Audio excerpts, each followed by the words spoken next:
Jochuo maponi kalo e lwenje mag Keny ijiwo mondo owuog oko ogo ripot ka sirikal to kod tend gwenge mabende giwuokie.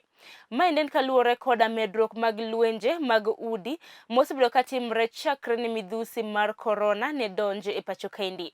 Jip makamaendi ogol koda migosi Joseph Onyango mabende en achiel kuom jogueko mabende osebedo kakalo achiedh nade makamagi e udi. Jatelo kata founder mar Wills Rescue Center kama Joseph noyude kar jot Mikai Irene Dacho bende okwayo sirikand kaunti nore ma Kisumu kaachiel koda sirikal mamalo mondo olos kuonde reso oganda makalo e lwenje gweko mag udi koda lwenje gweko mag chwech mabende gi dho ngere ong'ere kaka gender based violence kaluwore koda medruok mag achiedh nade makamago. Kane wach korona odonjo, ne oyudo kane adhi maber gi famili na mane Nyasaye omiya, mane antiego gi nyithindo adek. Kendo kane korona odonjo, ne omiyo ayudo chung mar tich, mane omiyo kale several challenges. Mokwongo ne omiyo korona e luor mane antiere go e ot kaka wi ot ne orumo, nikech miyo mane Nyasaye okonyago ne ok en ng'at ma ne nyalo withstand problem mana undergo, nikech en to koro ne en gimoro e lwete matin ne otiyo. Wachni nodhi kama mane omiyo chopo kama koro ok anyal bedo kaka wi ot e oda. Ne aneno ka pek mane aringa dhi amanyo kibarua kamachielo e piny mar Kendu Bay. Kendo ne kuno kana bet na timo matin to kayudo to ne aoro mondo sustain the family mane antiere go. To kane ayudo thuolo kaduogo neno famili na ayudo ka miyo mane an go ne ochange, olokore. Kendo osiko ka otimo gik ma gi dho kizungu dendo ne body language mane ok ni kare kaka ne ang'eye chon.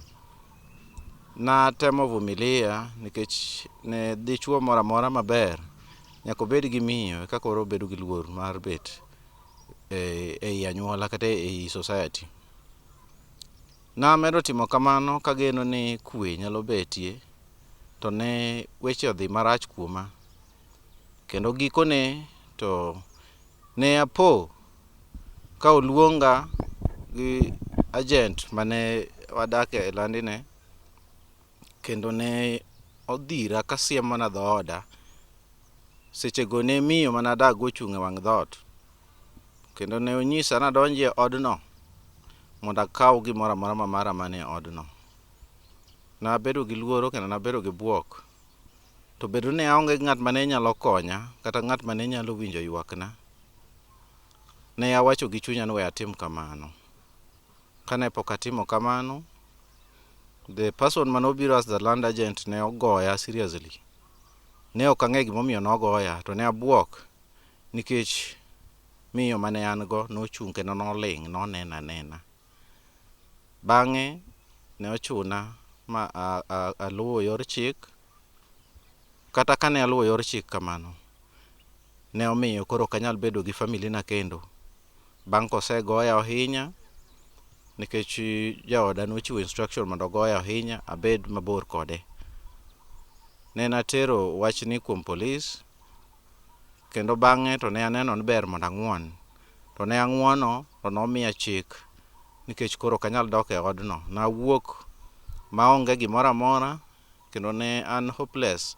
Ne aonge kama nanyalo dhi. Awacho chien kanyo ne chuo wetena ma winjo wach aina ni giwuog oko kata mosekale wach aina ni. Ang'eyo ni pile pile joma chuo gin jok mamuonyo wach kendo giluoro wich kuot. It is a high time mondo mi wakaw wich kuot waket thenge, nikech kapo ni wakaw wich kuot waket e mbelewa, to wadhi chopo kama koro families ok bi chako bedie kendo. Wabro bedo gi single parents, of which ok ang'eyo ka polo nochano kamano. Yeah.